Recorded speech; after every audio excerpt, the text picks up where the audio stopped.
पहिला हा व्हिडिओ बघून घ्या।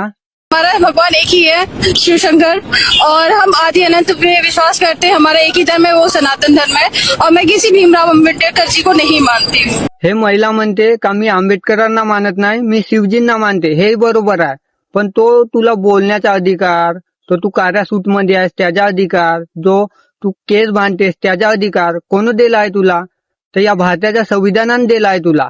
मला इज्जतच डाऊट वाटते, हे संविधान वाचून वकील झाली का हे शिवचरित्र वाचून वकील झाली? तर या महिलेची मानसिकता या व्हिडिओ मधून कळते का हे किती खालच्या विचाराची आहे आणि हे किती खालच्या मानसिकतेच्या विचाराची आहे। तर हिला एवढी सारी बुद्धी असावी का या देशातल्या प्रत्येक स्त्रियांना बोलण्याचा अधिकार, लिहिण्याचा अधिकार, राहण्याचा अधिकार, संपत्तीमध्ये अधिकार कोण दिलाय?